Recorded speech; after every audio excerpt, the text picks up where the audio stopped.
అవును, నమస్కారం. ఈరోజు మనం ఒక ఆసక్తికరమైన రాజకీయ ప్రస్థానం గురించి మాట్లాడుకుందాం. ఆంధ్రప్రదేశ్ రాజకీయాల్లో చాలా కాలం పాటు అంటే దాదాపు 4 దశాబ్దాలుగా కీలక పాత్ర పోషిస్తున్న నారా చంద్రబాబు నాయుడు గారి గురించి. ముఖ్యంగా ఆయన 15 ఏళ్లకు పైగా ముఖ్యమంత్రిగా ఎలా కొనసాగగలిగారు అనేది లోతుగా చూద్దాం.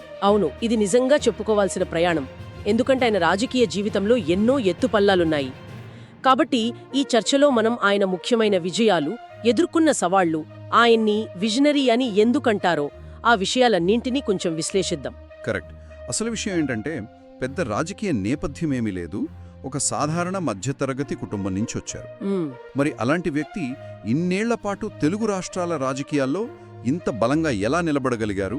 ఆ జర్నీ ఎలా స్టార్ట్ అయింది? అవును, మీరు చెప్పింది నిజమే. ఆయన ప్రస్థానం మొదలైంది విద్యార్థి దశలో. ఒక స్టూడెంట్ లీడర్గా మొదలుపెట్టి మొదట కాంగ్రెస్లో చేరారు. ఆ తర్వాత తెలుగుదేశం పార్టీలోకి రావడం, అతి తక్కువ కాలంలోనే పార్టీలో కీలక స్థానానికి ఎదగడం జరిగింది. అయితే ఇక్కడ మనం గమనించాల్సింది ఒకటుంది. ఖచ్చితంగా. అదే తెలుగు రాష్ట్రాల రాజకీయాల స్వభావం. అంటే వారసత్వం, కులం, ప్రాంతం ఇవన్నీ చాలా బలంగా పనిచేస్తాయి కదా. అవును. అలాంటి వాతావరణంలో ప్రత్యక్ష రాజకీయ వారసత్వం ఏమీ లేకుండా ఒక మామూలు వ్యవసాయ కుటుంబ నేపథ్యం నుంచి వచ్చి 15 సంవత్సరాలు ముఖ్యమంత్రిగా ఉండటం, అది వేర్వేరు సమయాల్లో. అంటే 3 సార్లు గెలిచి 3 సార్లు ఓడిపోయి. అవును, ఇది నిజంగా అసాధారణం. ఇది కేవలం వ్యూహాలు మాత్రమే కాదు, ఆయనకున్న పట్టుదల, ప్రజల్లో ఒక వర్గం ఆమోదం కూడా చూపిస్తోంది. మరి ముఖ్యమంత్రిగా ఆయన ప్రస్థానం చూస్తే 1995 సెప్టెంబర్ 1న మొదటిసారి సీఎం అయ్యారు. అది కూడా పార్టీలో ఒక పెద్ద సంక్షోభం నడుస్తున్నప్పుడు. అవును, అది చాలా కీలకమైన మలుపు. అప్పట్నుంచి చూస్తే మొత్తం 15 ఏళ్లకు పైగా సీఎం, మిగిలిన టైమంతా ప్రతిపక్ష నాయకుడిగా. ఉమ్మడి ఆంధ్రప్రదేశ్కు కూడా ఆయనే ఎక్కువ కాలం సీఎంగా చేశారు కదా. అవును, 8 సంవత్సరాల 255 రోజులు. అదొక రికార్డ్. ఈ 15 ఏళ్ల మైలురాయిని మనం కొంచెం అర్థం చేసుకోవాలి. భారత రాజకీయాల్లో ఇంతకాలం అధికారంలో ఉండటం చాలా అరుదు. మరీ ముఖ్యంగా దక్షిణాదిలో. అవును, దక్షిణాదిలో చూస్తే తమిళనాడులో కరుణానిధి గారు 18 ఏళ్ల పైనే చేశారు. పుదుచ్చేరిలో రంగస్వామి గారు కూడా 16 ఏళ్లకు పైగా ఉన్నారు. వీరి తర్వాత 15 ఏళ్లు పూర్తి చేసుకున్న మూడో నేత చంద్రబాబు నాయుడు. ఎంజీఆర్, నయనార్, జయలలిత, రామకృష్ణ హెగ్డే ఇలా ఎంతో మంది పెద్ద లీడర్స్ కూడా ఈ 15 ఏళ్ల మార్కును అందుకోలేదు. ఇది రాజకీయ అస్థిరత ఉండే మన దేశంలో చాలా పెద్ద విషయం. ఖచ్చితంగా. ముఖ్యంగా సంకీర్ణ ప్రభుత్వాలు, పార్టీల్లో అంతర్గత కుమ్ములాటలు ఇవన్నీ ఉండే చోట ఇంత స్థిరంగా ఉండటం ఆయన రాజకీయ నైపుణ్యానికి నిదర్శనం. సరే, మరి ఆయన పాలన విషయానికొస్తే విజన్ అనే మాట బాగా వినిపిస్తుంది, ముఖ్యంగా టెక్నాలజీ విషయంలో. విజన్ 2020 డాక్యుమెంట్ ఒకటి తెచ్చారు. అవును, భవిష్యత్ ప్రణాళిక లాంటిది. హైదరాబాద్ను ఐటీ హబ్గా మార్చాలనే లక్ష్యంతో హైటెక్ సిటీ కట్టడం. ఇది చాలా పెద్ద ప్రాజెక్ట్ అప్పట్లో. ఆ సమయంలోనే కదా బిల్ క్లింటన్, టోనీ బ్లేర్ లాంటి వాళ్లు హైదరాబాద్ వచ్చింది. అవును, అమెరికా అధ్యక్షుడు, యూకే ప్రధాని రావడం అప్పట్లో పెద్ద సంచలనం. ఇవి కాకుండా ప్రజల వద్దకే పాలన, శ్రమదానం లాంటి కార్యక్రమాలు కూడా చేశారు. ఇంజనీరింగ్ కాలేజీలకు కూడా బాగా ప్రోత్సాహం ఇచ్చారు. నిజమే. ఇక్కడే ఇది నిజంగా ఆసక్తికరంగా మారుతుంది, ఈ విజన్ అనే అంశం. దీని వెనుక అసలు ఆలోచన ఏంటి? ఎందుకలా అన్నారాయన? ఇక్కడ ఆసక్తికరమైన విషయం ఏమిటంటే, విజనరీ అని ఎందుకన్నారంటే భవిష్యత్తులో ఏం అవసరం అవుతోందో ముందుగా ఊహించగలగడం, ముఖ్యంగా టెక్నాలజీ. అంటే 90వ దశకం మధ్యలోనే ఐటీ గురించి ఆలోచించారా? అవును. అప్పుడే ఇన్ఫర్మేషన్ టెక్నాలజీ ఎంత ముఖ్యమో గుర్తించి దానికి తగ్గట్టు పాలసీలు, ఇన్ఫ్రాస్ట్రక్చర్ అంటే హైటెక్ సిటీ లాంటివి కట్టడం. ఇది ఆయన్ని అప్పటి లీడర్స్ నుంచి వేరు చేసింది. అప్పుడు దేశంలో ఐటీ ఇంకా అంతగా లేదు. కానీ ఆయన చేసిన అన్ని సంస్కరణలకు ఆమోదం లభించలేదు కదా? లేదు, అస్సలు లేదు. ఉదాహరణకు కరెంట్ సంస్కరణలు చాలా పెద్ద వ్యతిరేకత వచ్చింది, ఉద్యమాలు జరిగాయి. ధరలు పెంచారని విమర్శలొచ్చాయి. అవును, సామాన్యులపై భారం పడిందని అన్నారు. కానీ లాంగ్ టర్మ్లో చూస్తే విద్యుత్ సరఫరా మెరుగుపడటానికి, పరిశ్రమలు రావడానికి ఆ సంస్కరణలు ఉపయోగపడ్డాయని విశ్లేషకులు అంటారు. వ్యవసాయం కంటే ఐటీకి ఎక్కువ ప్రాధాన్యత ఇచ్చారని కూడా విమర్శ ఉంది. ఆ విమర్శ కూడా ఉంది. ఏదేమైనా మామూలు రాజకీయాలకు భిన్నంగా డెవలప్మెంట్, టెక్నాలజీ ఆధారిత పాలనపై ఫోకస్ పెట్టడం ఆయన స్టైల్. ఎప్పుడూ కొత్తవి నేర్చుకోవాలి, టెక్నాలజీని వాడాలి అనే తపన. ఆయనే నిత్య విద్యార్థి అని చెప్పుకునేవారు కదా. క్లింటన్, బ్లేర్ పర్యటనలు. అవి కేవలం పర్యటనలు కాదు, హైదరాబాద్కు గ్లోబల్ రికగ్నిషన్ తెచ్చాయి, పెట్టుబడులు రావడానికి చాలా హెల్ప్ అయ్యాయి. నిజమే, విజయాలు సరే, కానీ ఆయన ప్రయాణంలో సంక్షోభాలు, సవాళ్లు కూడా చాలా ఉన్నాయి. 1995లో పార్టీలో వచ్చిన సంక్షోభం, ఎన్టీఆర్ నుంచి అధికారం, పార్టీ తీసుకోవడం, అది పెద్ద టర్నింగ్ పాయింట్. అవును, అది చాలా వివాదాస్పదమైన సంఘటన కూడా. ఆ తర్వాత 2004లో అనుకోకుండా ఓడిపోయారు. 10 ఏళ్లు ప్రతిపక్షంలో ఉండాల్సొచ్చింది. అది కూడా పెద్ద ఛాలెంజ్ కదా, పార్టీ నిలబెట్టుకోవడం. చాలా పెద్ద ఛాలెంజ్. 10 ఏళ్ల పాటు కార్యకర్తలను, నాయకులను కాపాడుకోవడమంటే మాటలు కాదు. మళ్ళీ 2014లో రాష్ట్ర విభజన తర్వాత ఎన్నో ఆర్థిక ఇబ్బందుల్లో ఉన్న కొత్త ఆంధ్రప్రదేశ్కు మొదటి సీఎంగా గెలిచారు. అమరావతి కట్టాలని మొదలుపెట్టారు. అదొక బృహత్ ప్రణాళిక. కానీ 2019లో మళ్లీ ఓటమి. ఈసారి ప్రతిపక్షంలో ఉన్నప్పుడు ఒత్తిళ్లు ఇంకా ఎక్కువయ్యాయి. కేసులు, అరెస్టు వరకు వెళ్ళింది పరిస్థితి. అవును, ఆ అరెస్ట్ ఎపిసోడ్ చాలా డ్రమాటిక్గా నడిచింది. నిన్నింటి తర్వాత మళ్లీ 2024లో ఒక పెద్ద కూటమి కట్టి ఘన విజయం సాధించి అధికారంలోకి వచ్చారు. ఇంతకీ ఈ సంక్షోభాలను తట్టుకుని నిలబడటం వెనుక సీక్రెట్ ఏంటి? దీని పెద్ద చిత్రంతో అనుసంధానిస్తే స్థితప్రజ్ఞత అంటారు కదా, అంటే కష్టంలో, సుఖంలో ఒకేలా ఉండడం, అది కనిపిస్తోంది. ప్రతి సంక్షోభాన్ని ఒక అవకాశంగా మార్చుకునే ప్రయత్నం చేశారు. 1995లో పార్టీని తన కంట్రోల్లోకి తెచ్చుకున్నారు. అవును, అలాగే 2004-14 మధ్య ప్రతిపక్షంలో ఉన్నప్పుడు పార్టీని క్షేత్రస్థాయిలో బలోపేతం చేయడానికి, కొత్త లీడర్లను పైకి తేవడానికి, మీకోసం వస్తున్నా లాంటి పాదయాత్రల ద్వారా జనంలోకి వెళ్లడానికి ఆ సమయాన్ని వాడుకున్నారు. 2014లో విభజన సవాళ్లను స్వీకరించారు. అవును, కొత్త రాష్ట్రాన్ని నిర్మించాల్సిన బాధ్యతగా చూశారు.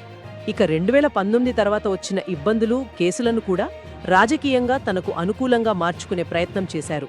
అరెస్టు తర్వాత పెరిగిన సింపతి, ప్రభుత్వ వ్యతిరేకతను కూటమికి అనుకూలంగా మార్చగలిగారు. అంటే సంక్షోభాలను అవకాశాలుగా, సంస్కరణలను మైలురాళ్లుగా మార్చుకోవడం ఆయన పద్ధతి అన్నమాట. అలాగే కనిపిస్తోంది.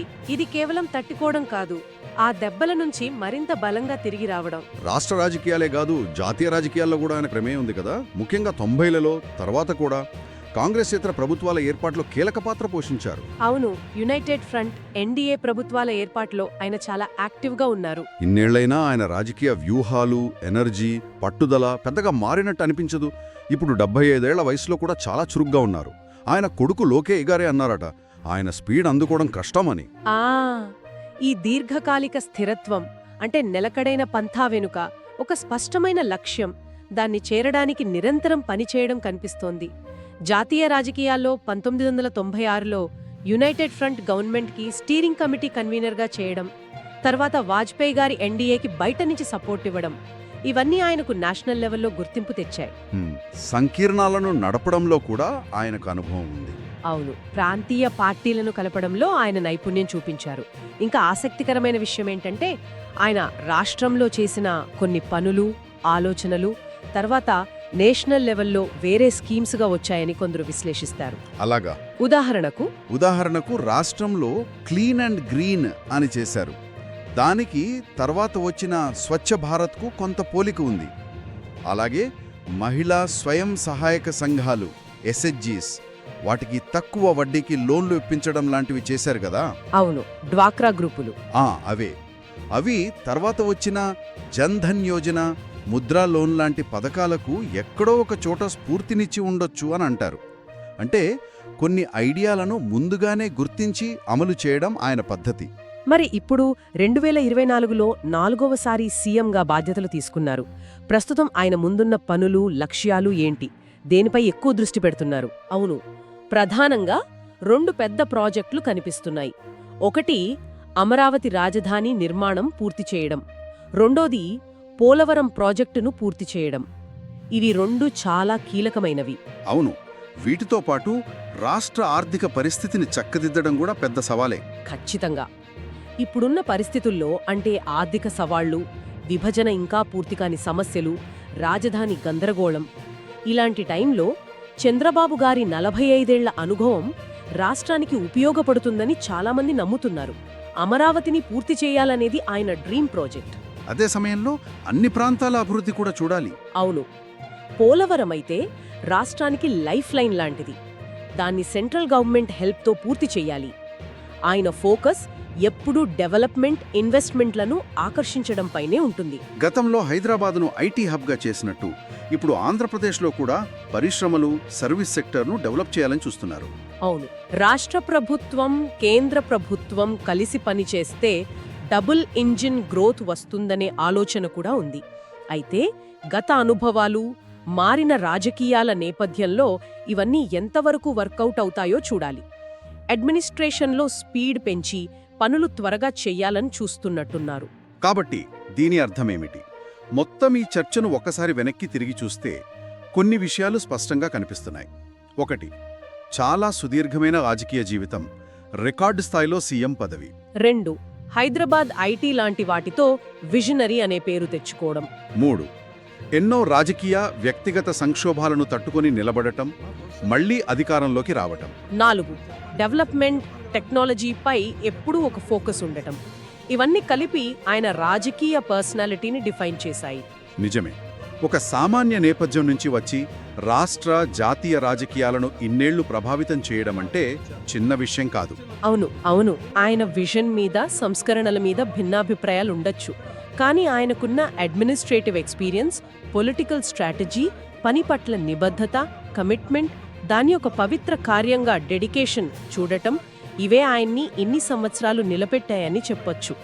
ఆయన ప్రయాణం, ముఖ్యంగా కష్టాలను ఎదుర్కొన్న తీరు, రాజకీయాల్లోకి రావాలనుకునే వాళ్లకు ఒక కేస్ స్టడీ లాంటిది. ఇది ఒక ముఖ్యమైన ప్రశ్నను లేవనెత్తుకుంది. మనం ఆయన ప్రయాణంలో చూశాం కదా, సంక్షోభాలను అవకాశాలుగా మార్చడం, మొదట్లో వ్యతిరేకత వచ్చినా దీర్ఘకాలిక లక్ష్యాల కోసం కష్టమైన నిర్ణయాలు తీసుకోవడం లాంటివి. దీని బట్టి ఇప్పటి సంక్లిష్ట ప్రపంచంలో లీడర్స్ తక్షణ రాజకీయ ఒత్తిడులను, పాపులర్ నిర్ణయాల అవసరాన్ని భవిష్యత్ తరాల ప్రయోజనాలతో, లాంగ్ టర్మ్ గోల్స్తో ఎలా బ్యాలెన్స్ చేయాలి అంటే short term gains versus long term vision. సరిగాదే. అలా బ్యాలెన్స్ చేయడానికి ఎలాంటి నాయకత్వ లక్షణాలు కావాలి, ఎంత దూరదృష్టి ఉండాలి, కొన్నిసార్లు కఠినంగా ఉండి నిర్ణయాలు తీసుకునే ధైర్యం ఎంత అవసరం, ఇది మనం ఆలోచించాల్సిన విషయం కదా.